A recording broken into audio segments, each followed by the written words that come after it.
नाम नेहा है। उम्र 29 की हो गई, पर लोग कहते हैं कि अभी भी 24 से 25 लगती हूँ। काले घने बाल कमर तक, आंखें बड़ी बड़ी, होंठ गुलाबी से और फिगर, अरे छोड़ो, खुद ही समझ जाओ। जब मैं वाइट कोट पहनकर क्लिनिक में घुसती हूँ तो मरीज़ों की आंखें मेरे चेहरे से नीचे खिसक जाती हैं। मैं डॉक्टर हूँ, गांव के पास वाले छोटे से टाउन में। मेरी आवाज़ थोड़ी भारी है।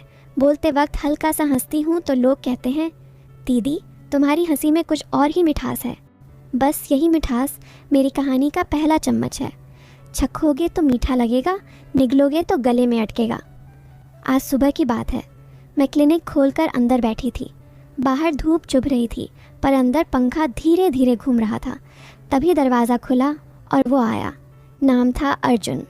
उम्र 32 के करीब, कंधे चौड़े, मुंह पर हल्की दाढ़ी और आंखें ऐसी जो देखते ही लगता है कुछ छुपा रखा है। उसने कहा, डॉक्टर साहिबा, मेरी कमर में अजीब सी चुभन है, रात भर सोया नहीं। मैंने मुस्कुराकर कहा, बैठो अर्जुन, पहले तो कपड़े ऊपर करो, देखूं कहाँ दिक्कत है। मैंने दस्ताने पहने, उसकी कमीज़ ऊपर की। उसकी पीठ पर पसीना चमक रहा था। मैंने उंगलियां फिराईं, धीरे धीरे, नरमी से। वो सांस रोककर बैठा था। मैंने पूछा, यहाँ दबाऊं तो? वो बोला, हाँ दीदी। आह, बिल्कुल वहीं। मैंने हल्के से दबाया। वो कराहा। मैंने कहा, अर्जुन, तुम्हारी मांसपेशियां बहुत टाइट हैं, रोज़ ट्रैक्टर चलाते हो ना? वो हंसा। हाँ दीदी, खेत में दिन भर झुककर काम करता हूँ, पर आज ऐसा लग रहा है जैसे कोई मेरे अंदर से खींच रहा हो। मैंने सोचा, अंदर से खींचना तो मेरा भी काम है, दर्द को बाहर निकालना। फिर मैंने कहा, लेट जाओ बेड पर, मैं थोड़ा तेल लगाकर मालिश कर दूंगी, दर्द तुरंत भागेगा। वो बिना कुछ बोले लेट गया। मैंने तेल की शीशी खोली। गर्म तेल की खुशबू कमरे में फैल गई। मैंने उसकी कमर पर तेल डाला, धीरे धीरे, जैसे कोई रेशमी धागा खींच रही हूँ। मेरी उंगलियाँ फिसल रही थीं। वो आंखें बंद किए लेटा था। मैंने पूछा, अर्जुन, शादी हुई कि नहीं? वो बोला, नहीं दीदी, माँ ढूंढ रही है। मैंने हंसकर कहा, अच्छा, तो अभी तक कोई तुम्हें पकड़ नहीं पाया? वो शर्माया। पकड़ने वाली तो आप जैसी चाहिए। मैंने हंसी रोकी, पर दिल में हल्की सी गुदगुदी हुई। मालिश करते करते मैंने उसकी कमर के नीचे हाथ ले जाकर दबाया। वो चौंका। दीदी, वो थोड़ा नीचे। मैंने कहा, अरे दर्द तो यहीं तक फैला है, डरो मत। मेरी उंगलियां उसकी जांघ के किनारे तक पहुंच गईं। वो सांस तेज़ चलने लगा। मैंने सोचा, ये तो अभी से पसीना छूटने लगा। मैंने तेल और डाला। अब मेरी हथेली उसकी त्वचा पर फिसल रही थी, गोल गोल, ऊपर नीचे। वो बोला, दीदी, आपका हाथ जादू करता है। मैंने कहा, जादू तो अभी बाकी है अर्जुन। फिर मैंने उससे कहा, अब पलटो। वो हिचका। मैंने फिर कहा, पलटो ना, पीठ के साथ पेट भी देखना पड़ेगा। वो धीरे से पलटा। उसकी आंखें मेरी आंखों में थीं। मैंने तेल उसके पेट पर डाला। मेरी उंगलियां नाभि के चारों तरफ घूमने लगीं। वो बोला, दीदी, ये तो बहुत गुदगुदा रहा है। मैंने हंसकर कहा, गुदगुदी नहीं, दर्द को भगाना है। मेरे हाथ नीचे सरक रहे थे, बिल्कुल किनारे पर। वो सांस रोककर देख रहा था। मैंने कहा, अर्जुन, तुम्हारी नसें बहुत उलझी हुई हैं, इन्हें सुलझाना पड़ेगा। वो बोला, सुलझाओ दीदी, पूरा सुलझा दो। अब कमरे में सिर्फ पंखे की आवाज़ और हमारी सांसें थीं। मैंने उसकी पैंट की बेल्ट पर उंगली रखी, बस छुआ। वो चौंका। मैंने कहा, अरे बेल्ट ढीली करो, नाड़ा दब रहा होगा। वो खुद ही ढीला करने लगा। मैंने तेल और डाला। मेरी उंगलियां अब उसकी जांघों के अंदरूनी हिस्से पर थीं। वो कराह रहा था, धीरे धीरे। मैंने पूछा, अर्जुन, अब बताओ दर्द कहाँ है? वो बोला, दीदी, अब दर्द कहीं और हो गया है। मैंने हंसकर कहा, कहीं और? दिखाओ ज़रा। वो शर्माया। मैंने कहा, डरो मत, मैं डॉक्टर हूँ, सब देखती हूँ। उसने धीरे से अपनी पैंट थोड़ा नीचे किया। मैंने देखा उसकी अंडरवियर पर तेल का धब्बा। मैंने हंसकर कहा, अरे तेल यहाँ तक पहुँच गया? वो बोला, दीदी आपका हाथ। मैंने कहा, हाथ तो अभी रुका नहीं है। मैंने उंगलियाँ फिराईं, बिल्कुल किनारे पर अंदर नहीं गईं। वो सांस तेज़ चलाने लगा।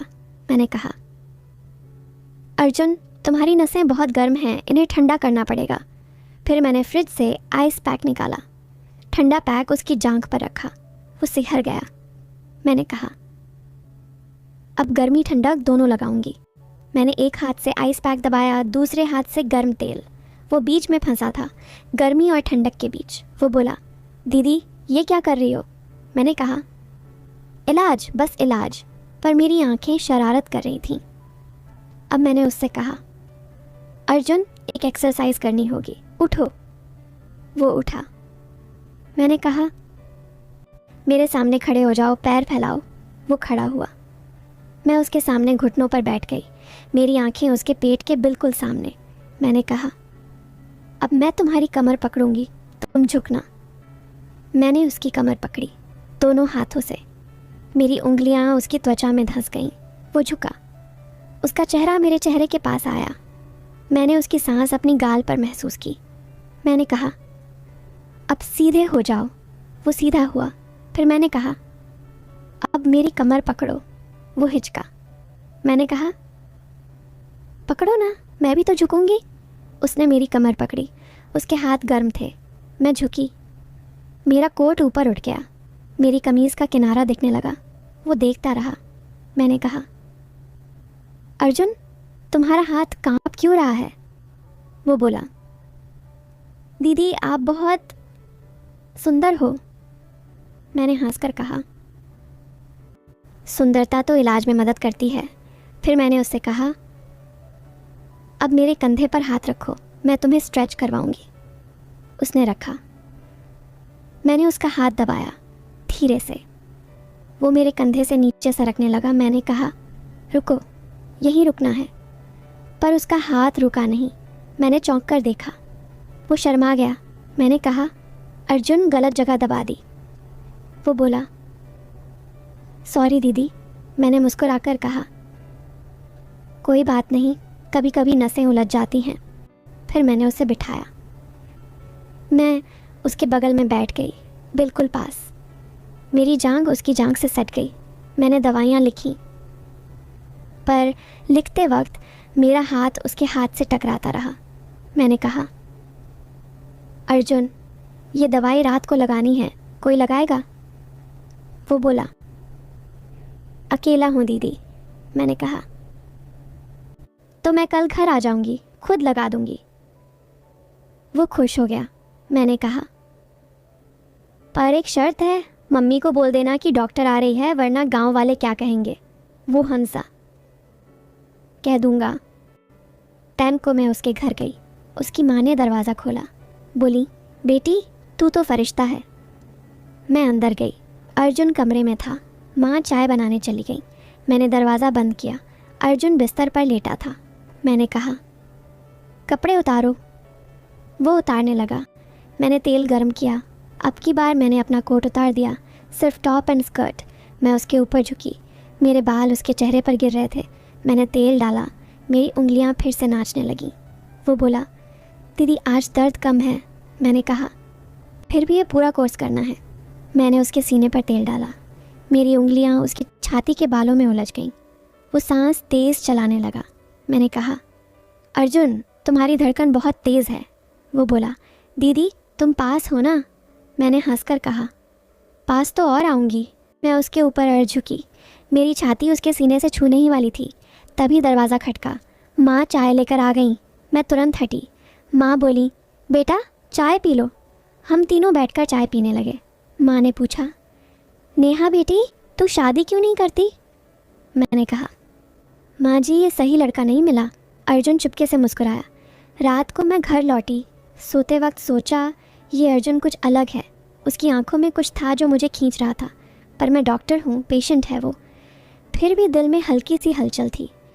अगले कुछ दिन हम रोज़ मिलते रहे, कभी क्लिनिक में, कभी उसके घर। हर बार मालिश, हर बार थोड़ा और पास।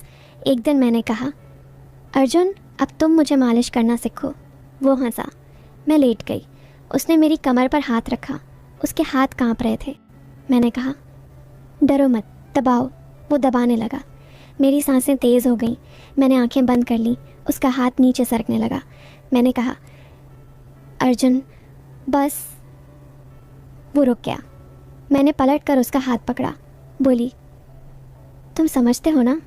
वो बोला, समझता हूँ दीदी, पर दिल नहीं मानता। फिर एक दिन बारिश नहीं आई, बिजली नहीं गई, पर कुछ और हुआ। मैं क्लिनिक में अकेली थी। अर्जुन आया, बोला, दीदी आज दर्द फिर शुरू हो गया। मैंने कहा, आज कुछ नया ट्राई करेंगे। मैंने एक मशीन निकाली, इलेक्ट्रिक स्टिमुलेटर, छोटे छोटे पैड्स। मैंने उसके सीने पर लगाए। करंट की हल्की सी झंझनाहट, वो सिहर गया। मैंने कहा, अब तुम मेरे पर लगाओ। मैंने अपना टॉप ऊपर किया, उसने पैड्स मेरी कमर पर लगाए। मैंने मशीन ऑन की, हल्का सा झटका, मैं चीखी, आह अर्जुन। वो डर गया। मैं हंस पड़ी, मजाक कर रही हूँ, अच्छा लग रहा है। फिर हम दोनों हंसने लगे। मैंने मशीन बंद की। हम आमने सामने थे, मेरी आंखें उसकी आंखों में। मैंने धीरे से कहा, अर्जुन तुम मेरे लिए क्या हो? वो बोला, दीदी तुम मेरी सब कुछ। मैंने उसका हाथ पकड़ा। हम करीब आए, हमारे होंठ बस 1 इंच दूर। तभी मेरी जेब में फ़ोन बजा। हॉस्पिटल से इमरजेंसी कॉल। मैं हटी, बोली, चलो बाद में। उसके बाद हम दोनों समझ गए हमारे बीच कुछ है, पर अभी वक्त नहीं। मैंने उसे दवाइयाँ दी, वो ठीक हो गया। पर अब वो मेरा दोस्त बन गया। कभी कभी आता, चाय पीता, बातें करता। गांव वालों को लगता डॉक्टर साहिबा का ख़ास मरीज़ है। एक दिन उसने कहा, दीदी मैं शादी करना चाहता हूँ। मैंने पूछा, किससे? वो शर्माया। तुम जानती हो? मैंने हंसकर कहा, तो माँ से बोलो। उसने माँ से बोला। माँ मेरे घर आई, मेरी माँ से बात की, फिर सगाई हुई, शादी की तारीख पक्की हुई। शादी वाले दिन मैं दुल्हन बनी, वो दूल्हा। मंडप में जब मैं उसके पास बैठी, उसने कान में कहा, दीदी आज दर्द बिल्कुल नहीं है रही है। मैंने हंसकर कहा, अब तो ज़िंदगी भर मालिश करूँगी। सब भूल जाओ, शादी, फेरे, जोड़ा, हंसी, सब डस्टबिन। अब सिर्फ 30 सेकंड का ट्विस्ट, तुम्हारी सांस रोक लो। मंडप। मैंने अर्जुन के कान में फुसफुसाया, आज दर्द नहीं है ना? वो मुस्कुराया। फिर उसने मेरे कान में कहा, दीदी दर्द तो तुम हो। मैं हंस पड़ी। तभी उसने मेरे हाथ में कुछ ठूंसा, एक पेन ड्राइव। बोला, घर जाकर देखना, शादी ख़त्म, रात, हनीमून सूट। मैंने लैपटॉप खोला, पेन ड्राइव अंदर, एक folder, Neha real MP4 play किया। स्क्रीन पर मैं, हाँ मैं ही, पर 6 महीने पहले की, क्लिनिक के बेसमेंट में, मेज़ पर लेटी, मुंह पर मास्क, और सामने खड़ा अर्जुन, पर अर्जुन नहीं, उसके हाथ में सिरिंज। वीडियो में आवाज़ आई मेरी ही। ऑन ऑपरेशन शुरू। Subject Neha Sharma. Procedure memory transfer. Donor Arjun. Receiver clone body. उद्देश्य नेहा को मारकर उसकी जगह लेना। मैं चीखी, क्योंकि वीडियो में मैं पुरानी नेहा मर गई और नई नेहा। मैं उठी, अर्जुन की आंखें मेरी आंखों में। वीडियो ख़त्म। आखिरी लाइन, अब तुम नेहा हो, मैं अर्जुन हूँ, पर असली अर्जुन तुम्हारे अंदर है। हर रात जब तुम सोती हो, वो जगता है और कहता है, दीदी अब मेरी बारी। मैंने अपना पेट छुआ, अंदर कुछ हिला। मिरर में देखा, मेरी आंखें अर्जुन की। दरवाज़ा खुला, अर्जुन अंदर आया। बोला, सो गई थी दीदी? मैंने मुस्कुराकर कहा, नहीं, अब जाग गई। और मैंने उसका गला दबाया, कहते हुए, अब तू सो जा हमेशा के लिए। लाइट बंद। अब बताओ, कौन नेहा थी, कौन अर्जुन और कौन जीता? मैं हंस रही हूँ, क्योंकि अब मैं दोनों हूँ और तुम